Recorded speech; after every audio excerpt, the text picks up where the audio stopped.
Assalamualaikum warahmatullahi wabarakatuh. Waalaikumsalam warahmatullahi wabarakatuh. Perkenalkan, kami dari mahasiswi pendidikan Menurut Angka. Di sini kami bertujuan untuk melakukan wawancara mengenai supervisi akademik. Ya, sebelumnya perkenalkan, nama saya Melani. Nama saya Rukia Yunita. Nama saya Susidawati. Nama saya Maria Susasila. Iya. Pertanyaan sebelum lanjut ke pertanyaan, apakah boleh memperkenalkan diri Pak terlebih dahulu? Oh, gitu. Bapak ya? Iya. Ya, boleh. Saya nggak kenal nggak saya kan? Iya. Baik, Bapak Cahyanto, dan kebetulan saat ini menjabat sebagai Kepala SMA Negeri 42 Jakarta. Nah, ini kebetulan memang yang melaksanakan tugas itu dari 2019, jadi artinya sudah kurang lebih 3 tahun ya di SMA Negeri Jakarta. Memang sudah banyak yang dilakukan, termasuk ya, dalam pelaksanaan kegiatan supervisi. Terima kasih Pak. Kemudian pertanyaan pertama akan dilontarkan oleh Susi. Ya, Terima kasih Melani. ya, Izin bertanya ya Pak. ya, siap. Pertanyaannya itu di mana lokasi Bapak melakukan supervisi akademik? Ya. Kalau secara umum ya memang seringnya kita melakukan langsung observasi di kelas ya, pada saat dalam masa pembelajaran kami melihat ya, seperti apa, jadi langsung dari kondisi anak seperti apa, termasuk aktivitasnya seperti apa, karena memang kan dalam kaitannya dengan pembelajaran itu kan yang diharapkan bagaimana pembelajaran itu bisa interaktif ya, artinya anak dilibatkan dalam pembelajaran, sehingga memang kalau supervisi langsung ke kelas itu kita bisa melihat semua. Baik. Pertanyaan selanjutnya, kapan terakhir Bapak melaksanakan supervisi akademik di SMA Negeri 42 Jakarta? Ya, kebetulan memang untuk tahun pelajaran kemarin itu kan masih pandemi ya, Iya. sehingga memang pembelajaran yang dilakukan itu yang paling tidak di semester genap kira-kira di bulan kan Juli ya, Juli, Agustus, September, berarti di bulan April ya, April itu, karena memang setelah itu kan kegiatannya sudah mulai dengan penilaian, sehingga ketika bulan April itu terakhir pelaksanaan supervisi. Namun demikian kan masih melalui daring, jadi kita supervisinya melihatnya melalui Zoom ya, Zoom dan mungkin di classroom guru yang bersangkutan. Terus apakah dalam pelaksanaan supervisi terdapat jadwal?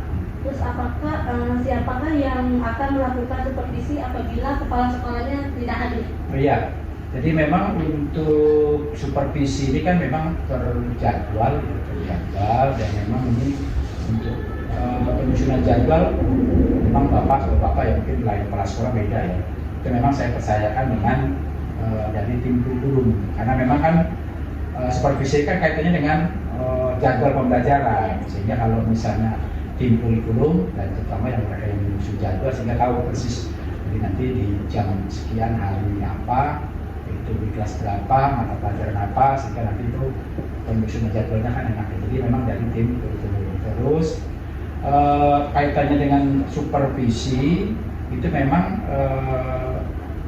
kepala sekolah dibantu juga, jadi dari kepala sekolah dibantu juga dengan guru-guru yang dinilai memiliki kompetensi yang lebih, ya memang melalui surat tugas ya, penugasan. Kenapa? Sehingga ya tadi, karena kadang-kadang bapak sendiri ya kepala sekolah itu kan kadang-kadang banyak agenda-agenda yang mendadak sifatnya, sudah terjadwal supervisi, kadang ada rapat dan sebagainya, atau kegiatan-kegiatan lain yang memang insidental harus segera dilaksanakan. Nah, otomatis memang pelaksanaan supervisi itu perlu ya dibantu oleh tim. Memang ada timnya yang memang tugasnya khusus untuk melakukan supervisi di dalam kegiatan pembelajaran atau supervisi akademik namanya. Karena supervisi kan banyak tuh, ada supervisi administrasi, termasuk itu supervisi lab, supervisi ekstrakurikuler, ya, supervisi ketatanegaraan. Tapi kan ini kalau kaitan dengan pembelajaran kan supervisi akademik. Nah, supervisi sendiri sebenarnya ada juga supervisi klinis ya, supervisi klinis. Nah itu biasanya untuk hal-hal apa sih ya khusus, pertama biasanya untuk guru-guru yang masih awal-awal, ya, awal-awal biasanya ada namanya supervisi klinis. Jadi betul-betul didampingi, dipandu seperti apa proses dalam memberikan metode-metode pembelajaran kelas. Tapi ini kelihatannya sih yang sudah berjalan saat ini rata-rata sih supervisi klinis sudah jarang ya. Jadi memang yang langsung adalah supervisi akademik, artinya langsung dalam observasi ke kelas. Baik. Baik, pertanyaan selanjutnya saya lanjutkan. Bagaimana perencanaan supervisi akademik di SMA Negeri 42 Jakarta? Apakah kepala sekolah akan membuat suatu program tahunan atau semester seperti itu?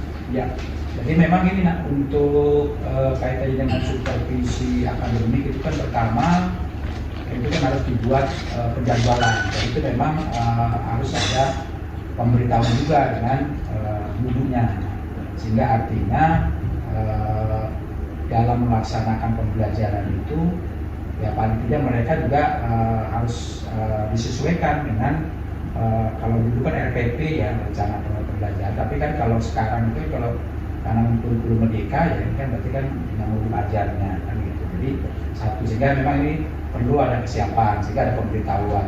Lalu kami pun juga menyiapkan itu, ada kan memang panduan lah, instrumen-instrumen apa saja sih yang nanti kita pantau, yang kita perlu amati, yang dilakukan guru ataupun siswa, termasuk seperti apa penyampaiannya, komunikasinya, metode apa yang diberikannya, dan mungkin barangkali juga apa yang pengamatan itu apakah sesuai atau tidak. Gitu. Jadi memang ada instrumen yang menjadi acuan ya, dalam pelaksanaan kegiatan supervisi. Yang kedua juga memang program supervisi ini kan salah satunya apa sih yang melihat perencanaan atau dokumen-dokumen perencanaan yang dilakukan dulu itu ada atau tidak, gitu. Termasuk yang tadi disampaikan ada program tahunan gitu kan, ada program semester atau ada RPP, termasuk juga sebenarnya ada beberapa sih sebenarnya dari dokumen administrasi yang perlu disiapkan oleh guru. Salah satu juga terkait dengan asesmennya, ya penilaian. Sebenarnya penilaian itu kan harus sudah disiapkan. Nah, di RPP kan sebenarnya juga harus ada, karena kan di dalam RPP itu kan paling tidak itu kan memuat tiga komponen ya. Satu, tujuan pembelajarannya apa, lalu yang kedua langkah-langkah pembelajarannya apa, di dalamnya kan tentunya kan metode yang digunakan gitu kan, terus seperti apa dia melakukan apa sih komunikasi tanya jawab dan sebagainya. Lalu yang ketiga itu ada asesmen penilaian, jadi memang harus siap tuh. Karena kan penilaian itu kan sesuai dengan apa tujuan pembelajaran itu sendiri. Nah itu sebenarnya kan juga dalam supervisi juga dilihat tuh kesesuaian antara tujuan ya atau dalam prosesnya di dalam pelaksanaan dengan asesmen yang diberikan. Karena kan apalagi dengan kurikulum merdeka kan harus ada formatif. Formatif itu kan setiap guru itu melakukan pembelajaran itu harusnya dilakukan tuh tes formatif atau asesmen formatif. Kenapa? Untuk mengetahui apa sebagai refleksi kan, apa yang dia sampaikan ke anak itu bisa diterima atau tidak. Gitu. Kalau diterima seberapa persen nih, nah sehingga itu nantinya pada pembelajaran berikutnya itu menjadi bagian untuk perbaikan apa semacam termasuk metodenya mungkin berarti nggak cocok nih, nggak sesuai, nanti ada perubahan perbaikan dalam metode pembelajaran. Terima kasih Bapak. Selanjutnya, bagaimana teknik yang Bapak lakukan dalam supervisi akademik di SMA Negeri 42 Jakarta? Apakah seperti melakukan kunjungan kelas atau observasi di dalam kelas? Ya, jadi memang lengkap sih sebenarnya sih. Jadi memang kunjungan ke kelas sekaligus juga di dalamnya kita mengobservasi apa semua yang dilakukan di kelas itu semua menyeluruh kita lihat seperti apa tanggapan anak-anak kan bisa kelihatan tuh dari aktivitas, lalu seperti apa perhatian guru terhadap pengelolaan kelasnya kan gitu. Jadi memang sih lengkap dan ya rata-rata memang tekniknya itu, tapi juga nanti biasanya kami juga ada ya semacam ada catatan-catatan karena pada prinsipnya itu kan supervisi itu tidak menilai, tapi supervisi itu adalah bagaimana kita mengetahui apa-apa saja yang masih perlu ya diperbaiki dalam proses atau kualitas pembelajarannya, sehingga kalau dari pengamatan kita langsung ke kelas itu bisa langsung tahu, sehingga kita ada catatan-catatan tuh. Nah, nanti biasanya setelah itu kan kita ada agenda kan untuk diskusi. Nah, pada saat waktu itu karena masih June, ya memang biasanya kita melalui June juga tuh, ya artinya apa saja sih yang mungkin masih perlu nanti perlu ditingkatkan. Jadi ada semacam tindak lanjut, ya tindak lanjut nggak didiamkan gitu. Nah, tapi memang kalau Bapak amati itu rata-rata ya di 2042 nggak tahu kalau terkait dengan hasil supervisi itu memang rata-rata terkait dengan asesmen ini yang memang masih kelihatannya masih banyak yang mengalami kendala. Artinya apa? Asesmen yang dibuat atau penilaian yang dibuat ini kadang-kadang dengan apa yang mereka semacam target ya dalam tujuan pembelajarannya itu masih sebagian itu misalnya nggak nyambung. Nah ini yang memang masih lemah, dan artinya di SMA 42 memang dalam catatan itu supervisi memang teman-teman masih lemah di dalam standar penilaian.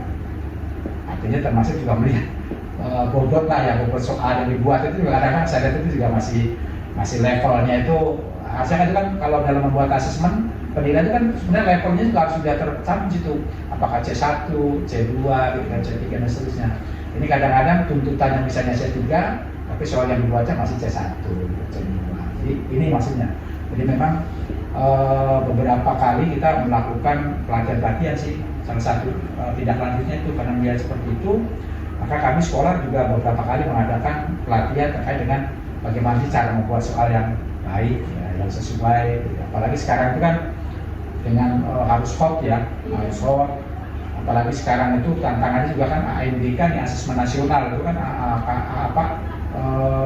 kompetensi minimalnya dari asesmennya itu seberapa kaitan dengan numerasinya, literasinya. Ini juga memang ke depan ini sebenarnya itu, dan ini juga kita lakukan pelatihan juga sih ya dengan kaitan dengan soal itu.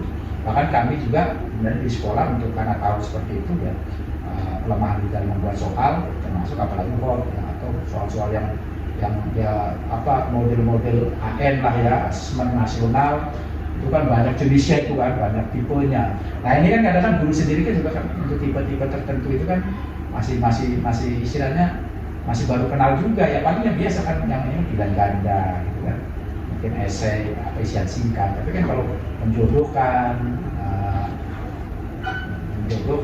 terus bentuk-bentuk lain seperti kalau nggak salah itu ada tipe-tipenya ada 5 atau 6 tipe yang di asesmen itu memang perlu diberikan pelatihan untuk guru, karena kan juga bobot dari soal pun ya memang kelihatan sih masih jauh lah dari harapan.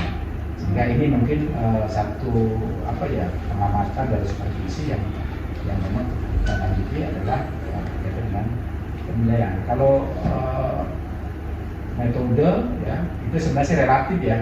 Metode itu kan relatif, memang dalam satu kelas itu kan saya amati ada yang kelihatannya tertarik dengan yang ditampilkan guru, tapi juga kalian ada juga yang saya cuek-cuek karena mungkin yang nggak cocok gitu kan. Jadi ya memang kan apalagi dengan sekarang ya dengan kurikulum merdeka itu kan pembelajaran kan berparadigma baru itu kan adalah berfokus pada siswa. Jadi memang kita harus dalam memberikan pelayanan di kelas itu ya nggak boleh sama, bukan klasikal lagi, tapi bahwa itu adalah ada bagi-bagi kelompok-kelompok yang mungkin ini untuk seperti untuk kaitannya materi ini kayaknya memang sudah bagus nih, tapi ada juga yang kayaknya hanya sekedar tahu, tapi ada juga bahkan sama sekali belum paham.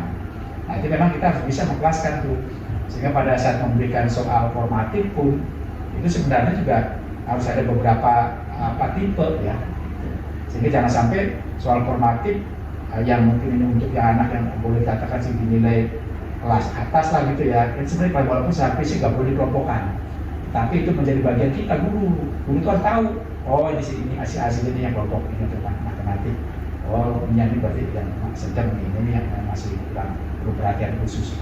Nah juga ada yang perlu perhatian khusus, ada yang masih dasar, ada yang cakap, ada yang sudah mahir. Nah ini kelompok-kelompok ini yang memang di kurikulum merdeka ini sebenarnya harus betul-betul apa sih jelas itu, sehingga guru bisa membedakan itu anak-anaknya. Makanya kurikulum merdeka sebenarnya luar biasa kalau diterapkan dan jelas saat ini. Ini kan tahun pelajaran sekarang ini kan hampir semua sekolah di DKI itu sudah menggunakan kurikulum merdeka. Nah kalau di 42 kan apalagi kita program sekolah penggerak nih. Ini kita sudah 2 tahun, malah kelas 11 pun sudah menggunakan kurikulum merdeka nih. Nah, sehingga memang ya guna sih teman-teman di 42 itu dia sudah ya itu sudah mulai, walaupun memang masih belum maksimal ya, artinya masih sebagian guru yang tidak terlibat saat cuma jadi kelas 10 memang ya masih agak abu-abu ya. Tapi kan kalau sekarang kayaknya sudah mulai ini. Jadi itu sebenarnya pembelajar asesmen yang dilakukan oleh guru itu kan memang diprioritaskan guru mereka formatif. Jadi sumatif itu sebenarnya bukan hal yang pokok yang guru mereka. Formatif, kenapa? Yang paling penting itu kan bagaimana setiap kita masuk dalam memberikan pelayanan pembelajaran di kelas itu anak-anak itu bisa menerima gitu ya, bisa menerima dengan apa yang kita sampaikan. Nah, tidak ditunggu-tunggu sampai akhir semester, tidak ditunggu-tunggu sampai akhir bab baru banget kan itu kan. Sekarang kan itu kan sumatif itu kan ada 2 tuh, sumatif selesai materi, sumatif akhir semester.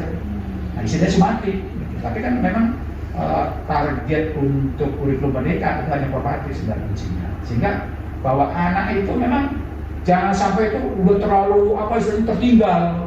Nah kan kalau sudah formatif dijalankan akan tahu itu, oh berarti jadi setiap saat terus gitu. Mereka pun juga gurunya sendiri juga sebagai umpan balik juga, ya umpan balik bahwa berarti saya harus juga, jangan udah tahu itu anak-anaknya banyak yang nggak paham, ayo aja begitu kan. Nah ini yang masalah, makanya pembelajaran yang terdiferensiasi itu yang sekarang itu mereka harus betul-betul dibudayakan di sekolah. Mungkin itu ya. Panjang ya. Panjang. kalau ngomongnya udah nggak ada habis cerita. Untuk selanjutnya, bagaimana pendekatan yang Bapak lakukan dalam melakukan supervisi akademik di SMA Negeri 42 Jakarta? Apakah secara langsung atau secara tidak langsung? Ya. Jadi memang untuk pelaksanaan secara umum yang saya itu langsung kelas, langsung kita melihat langsung hubungan. Tapi memang ada juga yang tidak langsung itu artinya apa? Kita kan untuk melihat ke perencanaan itu kan tidak harus dengan gurunya ada. Biasanya itu kan sebelum itu kan dikumpulkan dulu sekolah, kita cek gitu kan. Nah, mungkin ada, kalau memang sih kalau lagi semangat biasanya ada catatan juga di RPP-nya. Itu kan bagian dari supervisi juga, supervisi perencanaannya. Kan supervisi itu kan ada perencanaan, ada pelaksanaan, ada pasca ya. Kalau situ itu tahapan itu memang harus ada. Perencanaan juga ada tidak langsung ya, artinya hanya dokumen saja kita lihat. Nah memang misalnya juga ada catatan tuh ya, ada beberapa. Saya kira kalau dari perencanaan rata-rata teman-teman sudah bagus lah. Semuanya jadi masalah itu apa yang direncanakan dengan pelaksanaan kadang-kadang juga ya itu kenapa RPP dibuat tapi nggak pernah jadi pacuan dari pegangan ya kan, karena ditumpuk di mana, yang ajarnya kemana kan gitu. Atau sebenarnya boleh kalau dianggap sudah ribet itu ya sebelum melakukan pembelajaran malam ini dia sudah ini dulu, oh berarti saya nanti besok nih rancangan seperti ini, sehingga pada saat pelaksanaan ya cocok kan itu sebenarnya. Sehingga kebanyakan itu ya antara, walaupun sih tidak sepenuhnya ya, ada sih bagian-bagian yang pas, tapi ya terutama kadang-kadang terkait dengan tadi kepada penilaian, karena penilaian itu kadang tidak banyak yang dituangkan di rencana. Sebenarnya rencana itu sebenarnya sudah ada harusnya lampiran soal untuk latihan.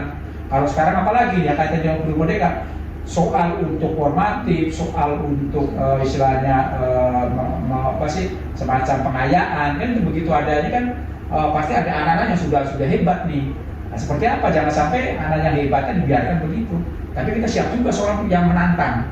Makanya tadi asesmen itu sudah buat harusnya untuk anak yang level ini ada, level yang sedang ada, level yang bawah ada. Jangan sampai terbalik dalam penerapannya.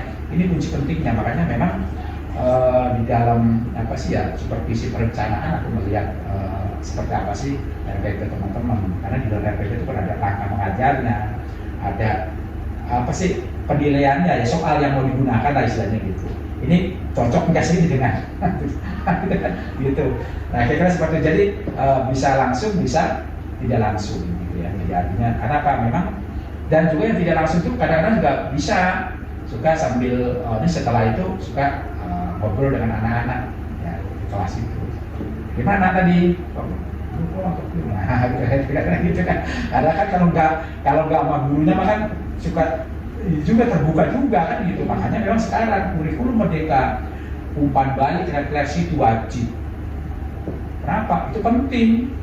Kenapa? Jangan sampai apa yang kita laksanakan itu bukan hal yang disenangi anak-anak, karena pembelajaran menyenangkan. Nah, menyenangkan itu apabila Pak kita tahu refleksi umpan balik dari anak itu seperti apa. Termasuk formatif itu kan salah satu semacam indikator ya, indikator terkait dengan seperti apa pemberian pembelajaran kita ke anak-anak. Jadi seperti itu. Untuk pertanyaan terakhir, bagaimana proses pelaksanaan supervisi akademik di SMA Negeri 42 Jakarta? Ya, jadi yang jelas itu untuk pelaksanaan supervisi akademik itu kan yang jelas pertama kita menyiapkan jadwal ya, agendanya, menyiapkan jadwal, lalu ini disosialisasikan ke guru. Bukan berarti untuk guru itu supaya mengadakan bagus-bagusin gitu kan, dan juga nggak boleh mendadak. Kita bukan sidang, dan memang bahwa supervisi itu sekali lagi tujuannya adalah bagaimana kita memberikan pendampingan solusi bagi permasalahan pembelajaran guru, bukan menilai, bukan menghukum, bukan. Jadi nggak ada sidak kan tujuannya kan itu, kalau sidak mencari kesalahan, kan ini bukan mencari kesalahan. Justru kita mengetahui apa sih kelemahan yang masih dilakukan guru. Lalu kita harus cari solusi ini untuk membantu guru dan pimpinan kan, berarti kayaknya lemah mengenai terkait dengan asesmen ini. Berarti kita kalau bisa guru ini diperkuat, apakah dengan pelatihan atau dengan workshop, ya kan? Atau dengan pendampingan kita mendatangkan ya dari narasumber yang kompeten dalam bidang itu. Nah itu seperti itu. Jadi penjadwalan, sosialisasikan. Ya. Nah, dan juga ini kita juga merekrut tim. Ada tim jelas. Kalau Bapak itu nggak pernah terjadi. Kenapa? Kita tahu bahwa kita pasti banyak gangguan. Nggak mungkin kita tercover semua. Dalam satu, kalau misalnya contoh di sini dulu ini kan 47 ya, 48 kita. Nah kan berarti, nah kalau misalnya kepala sekolah sendiri berapa ini baru bisa terserkuti supervisi semua. Nah, jadi memang kita berbagi tuh, bisa diatur. Nanti ada sama yang supervisi itu teman yang kita tugaskan itu juga yang tidak berbenturan dengan jam ngajarnya. Jangan sampai dia melakukan supervisi tapi jam tertinggal. Berarti kan juga sama saja merugikan anak-anak. Jadi itu kita juga ada tuh, makanya itulah kenapa yang untuk jadwal supervisi itu adalah tim kurikulum. Mereka yang atur jadwal, dia yang tahu si A si B-nya kapan mengajar, hari apa dia kosongnya. Berarti dia bisa masuk di guru yang supervisinya kemana. Tapi memang sesuai dengan mata pelajarannya gitu. Kan diharapkan itu lebih bagus ya. Nah, kalau Bapak kan memang Bapak sendiri matematik sebenarnya ya, cuman kalau Bapak itu kan dari sisi ya semacam mungkin kesiapannya ya, dari sisi mungkin seperti apa sih yang teknik bertanya, bagaimana sih guru itu bisa mengelola kelas, manajerial lah ya, manajerial. Kemudian tapi kalau mungkin di kontennya kan mungkin guru sesuai bidangnya yang pas. Kemudian jangan-jangan nih pada saat disupervisi, ternyata nih guru ini salah ngasih konsep, itu kan bahaya. Nah, namanya inilah guru makanya punya peran untuk membantu dalam supervisi, karena biasanya guru yang diambil untuk mensupervisi guru yang sebidang. Gitu, selalu. Kalau Bapak kan umum ya, jadi paling yang secara umum. Tapi kalau kontennya, Bapak matematik kan, matematik paham juga gitu ya. Tapi kan ke fisika, Bapak juga nggak ngerti kalau dia menerangnya salah. Nah gitu kan, gitu. Karena kalau gue tahu, kan bahaya tuh. Yang salah memberikan konsep kan bahaya itu. Kalau konsep ini kan sesuatu, ya gitu. Ya kira seperti itu. Jadi lengkap itu sosialisasi, lalu kita langsung melaksanakan pelaksanaan supervisi. Ya. Jadi istilahnya perencanaan, pelaksanaan, tindak, gitu. Generasi tadi. Apa yang masih banyak ditemui di lapangan nih? Nah kita biasanya kekurangannya apa? Nah ini yang saya tahu nih selama ini ya, termasuk di 48 juga Bapak 48 secara umum sama rata-rata lemahnya di penilaian. Ya, memang ada soal yang baru seperti apa, soal yang levelnya itu C1 yang benar-benar seperti apa, C2 seperti apa, C3 seperti apa. Jadi ini yang kadang masih lemah. Dan ya kadang-kadang kan kebanyakan ya mohon maaf gitu, guru-guru itu kan juga ambil sana ambil sini, jarang yang bikin sendiri kan. Nah, sehingga kalau yang diambilnya salah ya udah terus-terusan gitu kan. Akan terjadi, nah itu kan tidak lanjut. Nah sehingga perlu akhirnya kita undang nih ada narasumber yang ahli ya dalam bagaimana membuat soal. Misalnya dia teman-teman yang terlibat ya dalam penyusunan soal, baik utamanya ujian nasional. Kalau sekarang kan AN ya, ada itu biasanya itu mereka berupaya untuk nyari orang-orang yang kompeten sehingga termotivasi guru dalam mengikuti kegiatan. Ya. Baik, untuk pertanyaan selanjutnya, dalam penerapan supervisi akademik, apakah sudah terlaksana sepenuhnya di SMA N 42 Jakarta? Ya, kalau terlaksana sepenuhnya belum, kita akui, dan saya yakin bukan hanya di 42. Kenapa? Ya tadi, memang kita masalahnya terbentuk dengan waktu ya, dari waktu sehingga contoh misalnya saya merasakan bahwa walaupun memang seharusnya 100%, tapi prakteknya kalau bicara jujur ya, kalau kita jujur ya, saya yakin belum sepenuhnya semua. Kenapa? Karena kadang-kadang ada saja 1-2 guru yang memang kok sulit ya, pasti ini ada gangguan. Kadang-kadang termasuk juga guru yang harusnya bisa jadi guru supervisi, ada yang bersangkutan sakit dan sebagainya.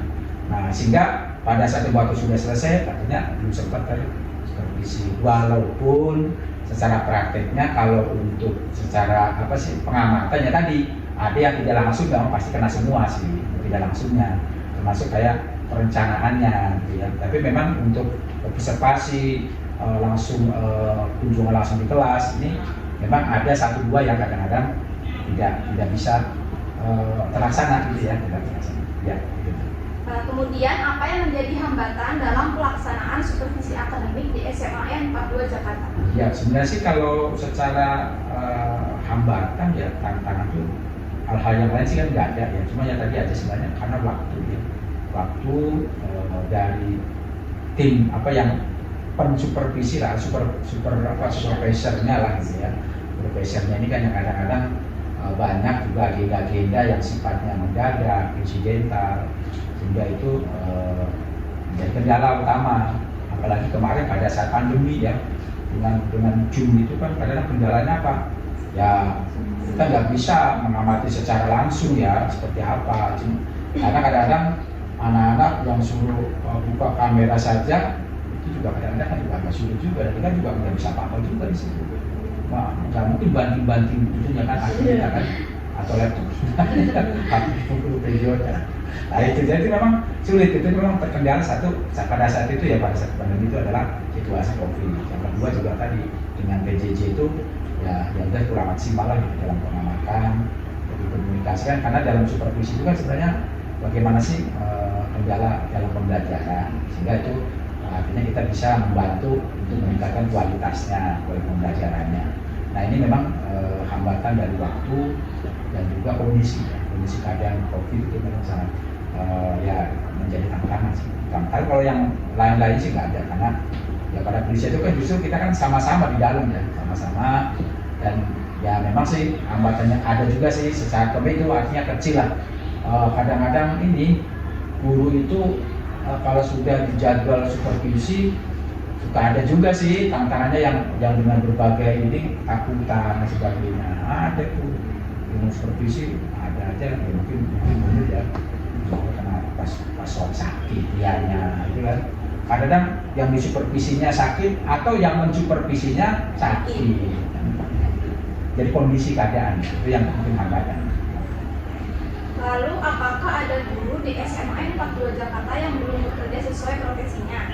Contohnya guru bahasa Indonesia yang mengajar matematika. Lalu jika ada, bagaimana tindakan Bapak dalam mengatasi hal tersebut? Ya, saya lihat sih untuk di DKI ya, ini yang Bapak tahu memang secara umum itu kan DKI kan ketuaan sehingga memang ada beberapa mata pelajaran yang jamnya terlalu banyak, sehingga memang memungkinkan mata pelajaran yang lain yang mungkin masih jamnya masih sedikit membantu. Tapi untuk di 42 sendiri, alhamdulillah sih ya sampai saat ini semuanya mengajar sesuai dengan bidangnya masing-masing. Kalaupun ada, itu sifatnya membantu dan itu masih linear. Kayak misalnya kewirausahaan, PKB itu kan boleh kan, memang dalam regulasinya boleh diajar oleh guru sains, guru IPS, boleh gitu. Jadi artinya untuk di SMA 42 itu memang nggak ada kendala terkait dengan itu. Jadi semua mengajar, walaupun ada yang mengajar sampai 36 jam ya. Karena kan sebenarnya maksimal kan 40. Tapi artinya alhamdulillah masih semuanya masih batas jam 24 sampai 40. Jadi belum sampai lebih, sehingga alhamdulillah artinya semuanya mengajar sesuai dengan latar belakang ya pendidikan mereka. Jadi alhamdulillah nggak ada kendala itu sih. Tapi kalaupun misalnya ada ya tadi memang ya kalau ada dari regulasi yang ada, dari himbauan dari dinas bahwa kita harus memberdayakan pemanfaatan yang ada. Nah, kita harus pandai-pandai memberikan pemahaman ya, kepada guru yang memang nantinya dimintakan bantuan untuk ngajar selain bidangnya. Itu memang kalau ada seperti itu, dan kayaknya hampir semua sekolah sih nggak ada masalah gitu. Artinya guru yang meminta bantuan itu ya walaupun ada keluhan-keluhan tapi ya hanya disumbangkan mati gitu. Kenapa? Ya karena juga mereka juga pasti mungkin melihat sementara satu sisi temannya keberatan kan, sementara juga mungkin masih ada waktu, sehingga ini ya sentuhan rohani memang mungkin kalau seperti itu dilaksanakan. Kita juga termasuk PKB juga begitu sebenarnya. Ya sudah taruhlah jamnya sudah 30 ya kan, secaranya sudah di atas 24. Kalau kita nggak berikan sentuhan-sentuhan, nggak mungkin dia mau ngajar PKWU kan gitu kan. Cuman karena masih batas itu ada penghargaan juga, ya mereka juga bilang masih mau ya, membantu. Jadi kebetulan kendala itu di 42 nggak ada sepertinya. Tapi kalau ada, kalau saya lihat pengalaman dari sekolah-sekolah lain, biasanya seperti itu ya. Artinya memang guru yang di sekolah itu yang mungkin jamnya masih anggaplah masih di bawah dari teman-teman yang lain, itu biasanya dia diminta untuk membantu. Walaupun kalau kaitannya dengan tugas atau beban mengajar itu tidak diakui oleh Dapodik ya. Tapi artinya secaranya dia sudah terpenuhi gitu ya, hanya semacam ekstra lah ya. Jadi itu sekolah-sekolah lain kayaknya melakukan itu. Dan kayaknya nggak ini sih kan. Kalau enggak ya tadi ya, karena kan untuk jadi seorang guru atau apalagi ASN ya, itu kan harus siap yang melaksanakan tugas yang ditugaskan oleh pimpinan atau loyal terhadap pimpinan. Nah ini rata-rata ya mungkin karena itu juga sih ya, ada yang nggak mau nolak walaupun ya ngeluh gitu ya. Tapi di 42 juga sih nggak ada ya.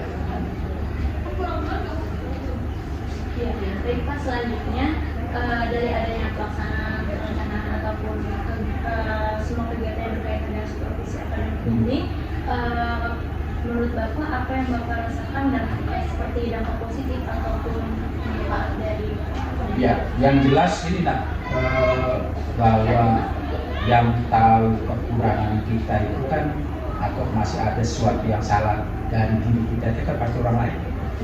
Nah, makanya supervisi ini kan satu bagian bagaimana kita mengingatkan ya, guru-guru apa yang masih kurang. Ya mungkin dirinya barangkali ada yang mungkin disadari, tapi mungkin banyak kan pura-pura gak sadari kan gitu. Nah dengan supervisi, dan itu merupakan tanggung jawab memang tugas dari kepala sekolah kan. Nah itu bisa membantu guru tuh, dan saya kira supervisi ya itu sangat membantu. Pertama peningkatan kompetensi guru ya, terutama yang intinya kedua juga bagaimana sih pembelajaran itu bisa menyenangkan untuk anak-anak. Nah melalui supervisi itu kan kita diingatkan tuh, sehingga akhirnya dia mau meningkatkan kompetensinya, sehingga dalam saat pelatihan pun mereka alhamdulillah tuh kan semangat ikut. Nah, mungkin kalau nggak ada itu, bahwa mereka merasa udah hebat aja tuh, merasa kayaknya nggak ada kekurangan. Satu untuk guru ya, untuk siswa ya otomatis kan. Nah, ini manfaat untuk siswa seperti dengan supervisi, guru tertantang, guru juga akhirnya menyadari tahu apa yang masih kurang.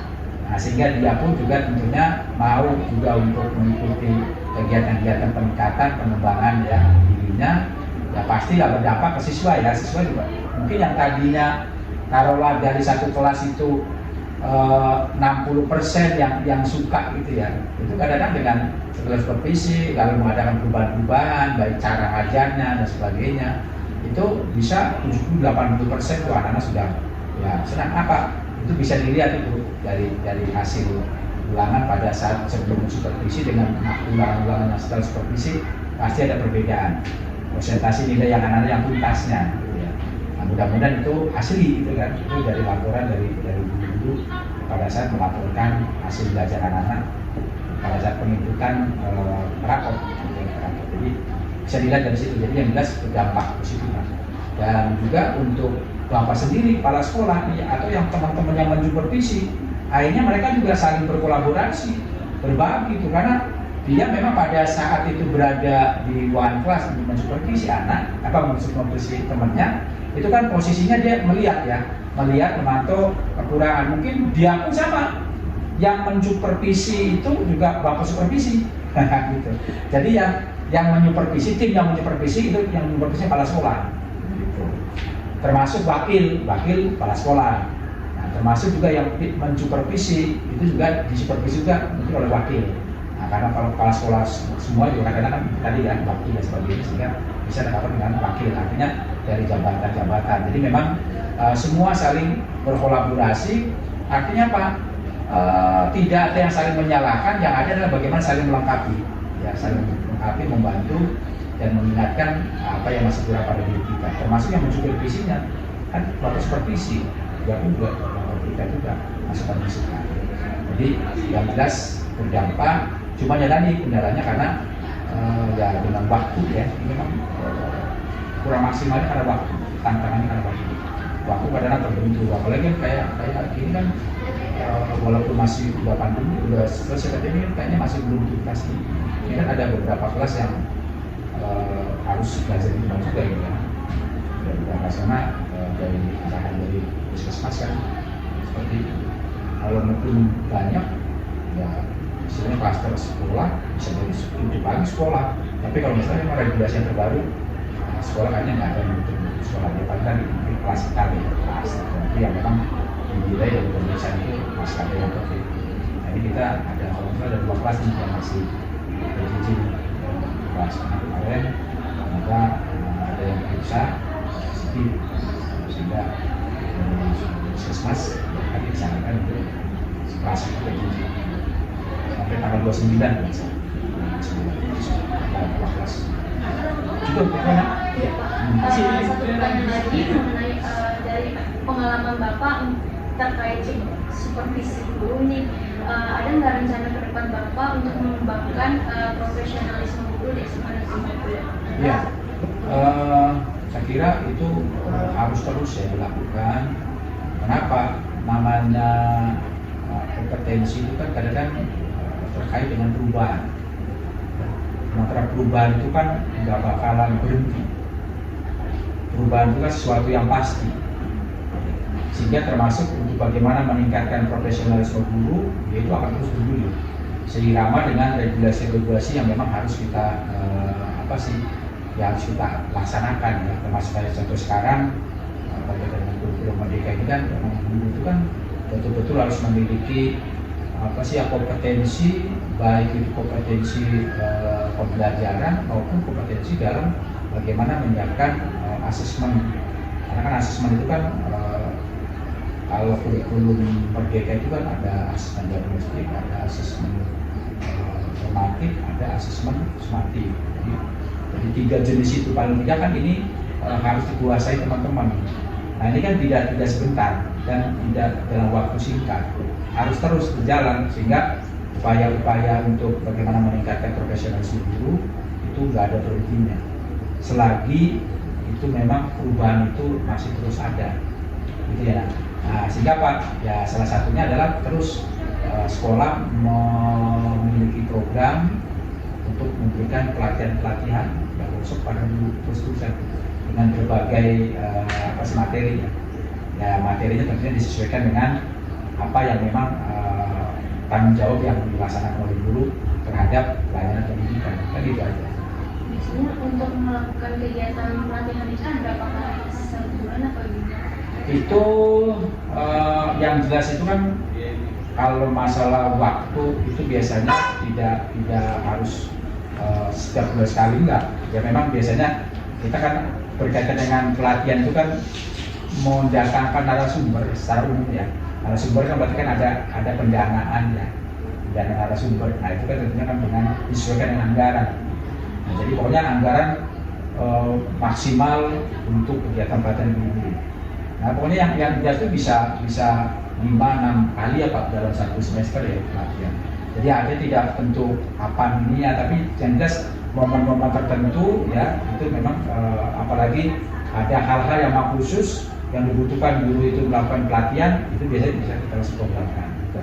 Ada yang sifatnya insidental, ya insidental kebutuhan memang harus segera guru harus tahu tentang ini nih, ya itu kita lakukan. Tapi kalau yang rutinnya ada kaitan motivasi, bagaimana etos kerja, itu kan gitu kan harusnya terus dicas terus ya. Apalagi berkaitan dengan karakter nih, ya pelayanan prima. Nah juga terkait dengan metode-metode. Kalau sekarang kan aplikasi ya Pak Takdir ya, penguasaan aplikasi-aplikasi pembelajaran. Nah kayak kemarin kan kita pelatihan Discord ya, Discord. Terus nanti saya juga pengen semua aplikasi yang membuat anak itu mungkin bisa senang ya dalam pembelajaran. Ini juga memang menjadi target ke depan yang memang akan kita coba programkan terus. Seperti contohnya kan Pak Takdir yang Bu Ria itu ya, Canva, terus ada juga Bu Heli kan Pak, Bu Ria kan Pak yang bowl apa itu? Ya kayak gitulah, itu kan mungkin ke depan ya karena kan dulu kan tertantang kan dengan aplikasi kan, dan biasanya anak-anak sekarang itu seneng dia kalau guru menguasai suatu aplikasi itu kan yang pembelajar biasanya ya menantang dan bisa disenangi anak-anak. Makanya ini juga termasuk ya program pelatihan yang akan kita terus laksanakan ya, penguasaan dengan platform pembelajaran lah ya, platform pembelajaran. Jadi gitu nak, jadi terus menerus nggak berhenti. Tapi kalau berapa bulan sekali ini mungkin yang jelas dalam 1 tahun ya kurang lebih bisa 5 sampai 10. Karena ini kan biasanya menyangkut anggaran ya. Karena memang di samping juga untuk peningkatan potensi guru juga kita kan juga banyak pembinaan prestasi siswa.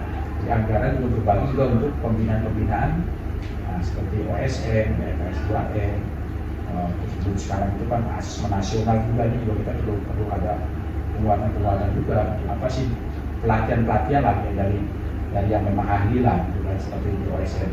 Itu kan juga tentunya perlu anggaran yang sedikit.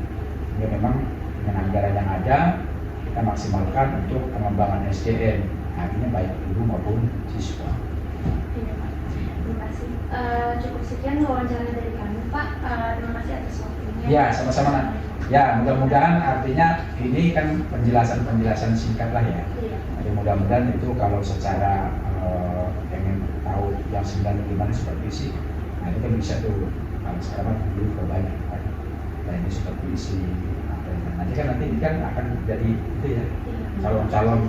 Nah dia paham dulu nih puasa itu seperti apa sih, sehingga mudah-mudahan ini paling tidak memotivasi terus menambah pemahaman tentang supervisi, sehingga pada saat nanti di supervisi ya paling kan kalaupun di supervisi tahu berarti kan berarti kalau itu saya harus begini kalau supervisi.